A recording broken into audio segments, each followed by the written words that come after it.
Et bonjour à tous, on se retrouve à nouveau sur VTT Plaisir pour une nouvelle vidéo. Donc cette fois-ci c'est pour choisir son VTT.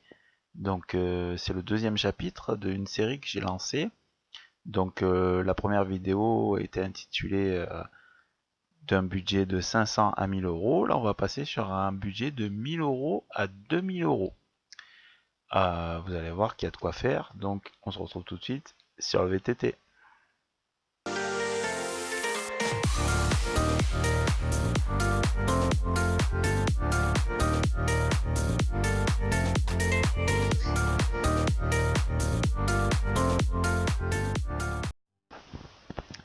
Donc le chapitre 2 de cette petite playlist, on va dire ça comme ça, pour choisir son VTT. Donc là, on va parler de semi-rigide et le budget de 1000 à 2000, et ça je vous l'ai déjà dit. Donc vous allez voir que quand même, c'est quand même une plage en semi-rigide où on peut peut-être faire des affaires, surtout en cette saison. Donc j'ai décidé de vous faire une petite vidéo vu l'engouement de la dernière vidéo qui est en ce moment. Donc j'ai l'impression que beaucoup de personnes cherchent à avoir des conseils pour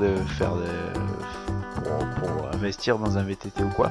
Donc c'est peut-être le bon moment pour vous lâcher là ce budget, parce que je pense que c'est le budget le plus ouvert en semi-rigide. Donc ouvrez bien les oreilles les amis.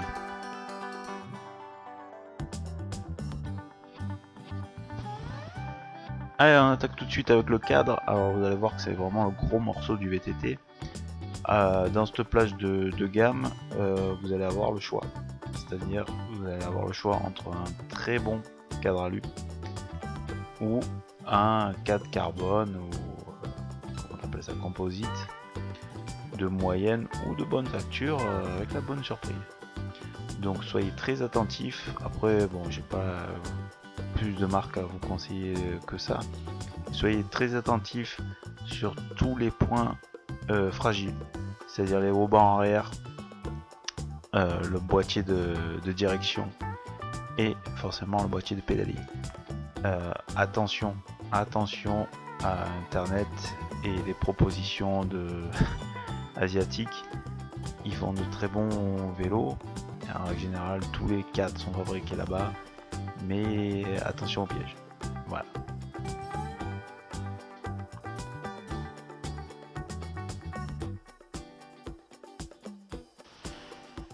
Allez, on passe au frein. Puis là, pour une fois, je vais un peu me mouiller. Toujours les deux marques, SRAM ou Shimano. Et là, carrément Shimano. Parce que déjà que SRAM propose des freins en bois sur du très haut de gamme, hein, n'est-ce pas Zaza, si tu vois la vidéo. Mais alors sur de l'entrée de gamme ou du milieu de gamme, vous imaginez bien. Donc un très bon Shimano SLX. Si vous avez la chance de taper ça, tapez du SLX, parce que moi j'ai ça, franchement c'est bien. Il faut plus l'entretenir que moi, donc une purge par an ça serait bien. Mais ouais, tapez Deore SLX. Après plus haut du XT ou Deore XT, tant mieux pour vous. Mais ouais, moi je me mouille Shimano.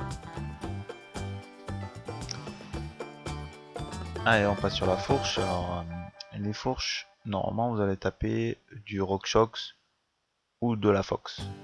Dans ces gammes là, l'important, j'ai envie de vous dire, c'est que il faut privilégier le blocage guidon, parce que le blocage guidon sur un semi-rigide, quand on sait s'en servir, c'est très très rentable, hein, pour les montées et pour les descentes.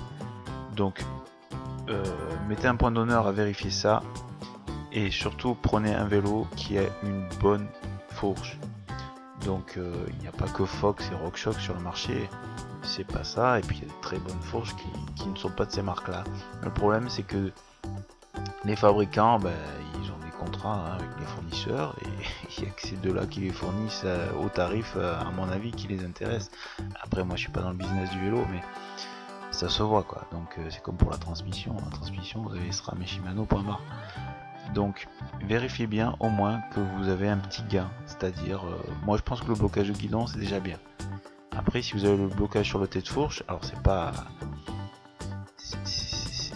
enlevé de suite, mais vérifiez alors à ce moment là que vous êtes monté en gamme sur la fourche. Vous n'avez pas le blocage de guidon certes, mais au moins vous êtes monté en gamme. Je pense que la différence se fera là. La transmission. Alors la transmission c'est l'effet inverse des freins, c'est-à-dire que SRAM a pris le dessus sur cette gamme, c'est indéniable et ça serait complètement idiot de le nier. Donc dans cette gamme de prix vous allez avoir le choix entre le double plateau et le monoplateau. Alors vous allez en voir plein des vidéos sur YouTube et j'ai pas à vous faire des vidéos là-dessus sur le mono machin. Moi je roule en mono. Et en règle générale, vous allez acheter votre vélo, vous allez avoir un plateau de 34 ou 32. Moi pour ma région, j'ai monté un 30. Si vous êtes adepte de mes vidéos, vous allez voir que moi c'est un peu accidenté chez moi. Et le 30 ça passe très bien, j'ai un 11 vitesses. Donc, et je roule sur du SRAM GX. Alors je suis pas très SRAM en transmission, mais il est vrai que sur ces petits budgets, hein, on va dire ça comme ça, sur ces petits budgets, SRAM a vraiment fait des efforts et a su proposer du monoplateau très abordable. Donc je pense que c'est ça. Donc si vous êtes adepte du double plateau, après moi je vous conseille encore du Shimano, moi j'ai toujours été Shimano, hein. Mais moi j'ai un SRAM depuis 2016, c'est du GX en 11 vitesses. Je suis pas très soigneux, je suis pas un maniaque de la transmission. Bon, j'ai une formation de mécanicien, mais il arrive un moment, c'est bon quoi. Autant d'heures passées sur le vélo, autant d'heures passées à le nettoyer, il arrive un moment où je déclare forfait. Et ça tient bien. Donc un bon point pour SRAM quand même. Là, il faut l'admettre.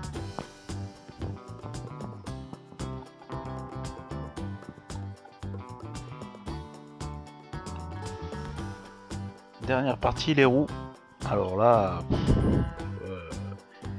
je suis peut-être bien placé pour vous en parler, car dans cette gamme de produits, vous allez vous heurter à un mur, c'est-à-dire que les constructeurs vont vraiment vous imposer leurs lois. Alors si on part du principe qu'ils ne vont pas imposer avant, là ils vont vraiment vous mettre la misère, c'est-à-dire qu'ils vont vous fourguer leurs produits à eux. En règle générale, les gros fabricants de vélos, vous fourguent leur petite sous-marque, leur petite marque. Donc on va pas citer parce que je suis pas là pour dénoncer, c'est pas la dénonciation, c'est qu'ils sont obligés de faire ça. C'est-à-dire qu'on peut pas mettre des roues haut de gamme sur un vélo qui ne dépassera pas les 2000 euros. Financièrement, c'est pas jouable. Donc les roues, j'en parle sur cette gamme de vélos. Mais ça va être le gros problème de cette gamme là. Donc vous n'aurez pas des roues de folie. Je vais peut-être vous mettre un peu l'accent quand même sur Mavic, parce que Mavic font des roues d'entrée de gamme et j'en ai tellement entendu du mal dans les forums et compagnie. Moi je roule sur des cross-ride et en commentaire on va me dire ouais c'est ci c'est là. J'allais dire c'est de la merde, mais non, moi j'ai des cross-ride. Et franchement, avec ce que je leur mets dans les dents, elles sont encore vivantes. Donc voilà. Après, je vais faire un peu de pub aussi pour Asterion. Alors, dans cette gamme là, vous aurez malheureusement pas des roues Asterion. Moi j'ai roulé pour Asterion, j'ai eu un Cofac une année avec Asterion, donc je leur dois bien ça. Et Asterion, ils font des roues d'enfer. Peut-être à prévoir, après avoir acheté le vélo, peut-être prévoir des roues Asterion en montée sur votre vélo pour gagner du poids dans un premier temps et puis surtout gagner en souplesse et en confort. Mais bon, il y a bien d'autres marques et il y en a plein que je connais pas aussi, il y a de quoi faire. Mais là, vous accrochez pas sur les roues parce que à max 2000 euros, les roues ça va être compliqué. Voilà les amis, cette vidéo est maintenant terminée, j'espère vous avoir un peu aiguillé dans votre choix de votre prochain achat de VTT. Comme d'habitude, n'hésitez pas à liker, partager la vidéo et vous abonner. Voilà, et puis d'ici là, n'hésitez pas à faire du vélo. A plus les amis.